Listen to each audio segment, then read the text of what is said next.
यादव जी।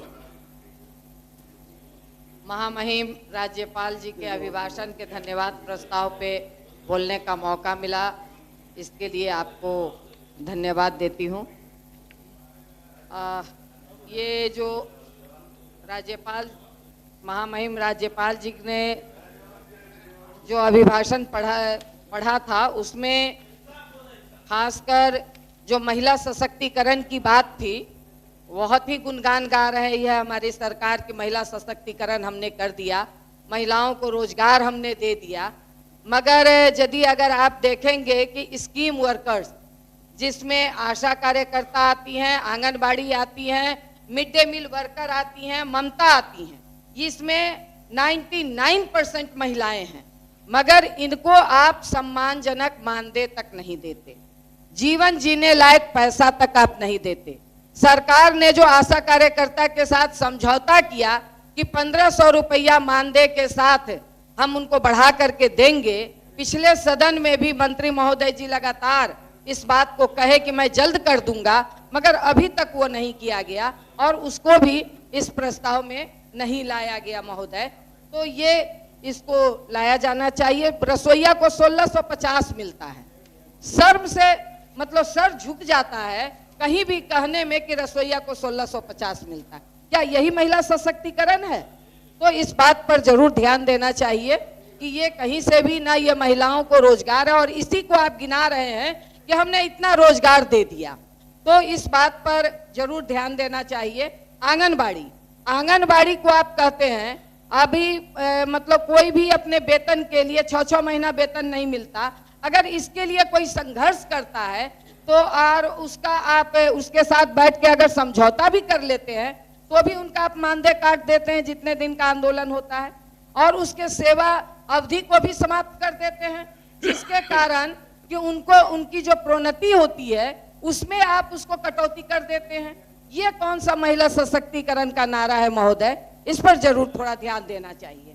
दूसरी बात है कि सभी भूमिहीनों को सरकार ने घोषणा किया था कि हम 5 डिसमिल जमीन देंगे, मगर मैं अभी मधुबनी से आ रही हूं महोदय, मैं वहां लगातार देख रही हूं कि जो पर्चाधारी लोग हैं उनको भी मतलब दखल दिहानी नहीं मिल रहा है, और जो लोग ऐसे बसे हुए हैं उनको उजाड़ने में सरकार लगी हुई है बड़े बड़े भूमाफियाओं के लिए।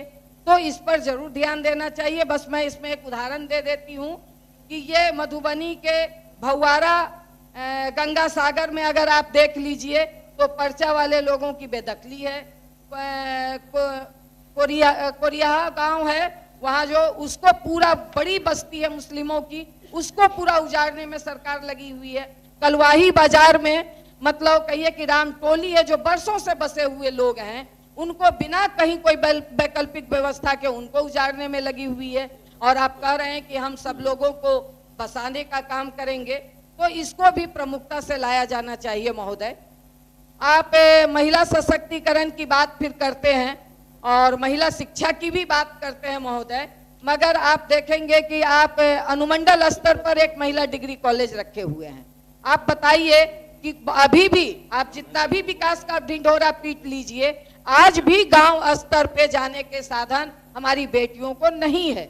ऐसी स्थिति में मैं ये इसमें चाहती हूँ कि इसमें कम से कम ये होता कि प्रखंड स्तर पर ये महिला डिग्री कॉलेज की व्यवस्था की जाए, तो हम और बेहतर तरीके से अपनी बेटियों को पढ़ा सकते हैं, सशक्त कर सकते हैं।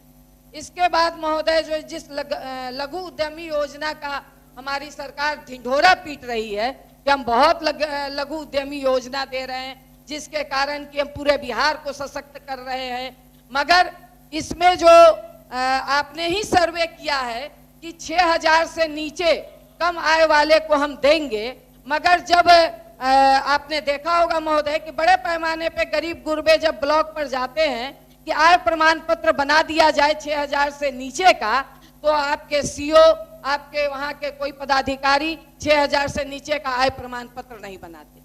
वहां लाख 1.5 लाख का आय साल कहा जाता है कि लाख से ऊपर का आय प्रमाण पत्र बनेगा। तो सरकार की क्या मंशा है? आप कैसे उनको देंगे 2 लाख लघु उद्यमी योजना? और जिस रेशियो से आप दे रहे हैं उनको, उस स्थिति में तो 200 साल लग जाएंगे आपके ही आंकड़े के अनुसार। इसलिए आप 5 तारीख तक पोर्टल खोले हैं, इस 5 तारीख में बहुत ऑनलाइन का ढिंढोरा आप पीटते हैं। कितने गरीबों के पास गरीब हैं जो ऑनलाइन 6000 से नीचे वाले लोग जाकर के ऑनलाइन करके वो अपना काम करवा ले जाएंगे। इसलिए इसको कम से कम साल भर पोर्टल खोला जाए और 6000 से नीचे का आय प्रमाण पत्र जारी किया जाए। इसके बाद है महिला हिंसा एवं अपराध। बहुत अब जंगल राज कह रहे हैं, मगर हम कहना चाहते हैं कि स्नेहा जैसी घटना होती है, स्नेहा कुशवाहा जैसी घटना होती है, सर से झुक जाता है कि एक बेटी पढ़ने जाती है और उसकी बलात्कार करके हत्या कर दी जाती है। कौन सी बेटी पढ़ाओ बेटी बचाओ की बात आप करते हो? हमारी आज दरभंगा के आज अखबार में है, दरभंगा की एक बेटी का बलात्कार करके हत्या कर दिया गया, 17-18 साल की बेटी। किस जंगल राज की बात आप करते हैं? ये 2-3 दिन पहले की घटना है। इसलिए हम कहना चाहते हैं कि इसके लिए सबसे पहले तो डीएम और एसपी को जिम्मेवार बनाया जाना चाहिए कि इस तरह की कहीं किसी जिला में घटना घटती है तो इसके लिए डीएम और एसपी को जिम्मेवार बनाया जाए। आप कह रहे हैं जंगल राज।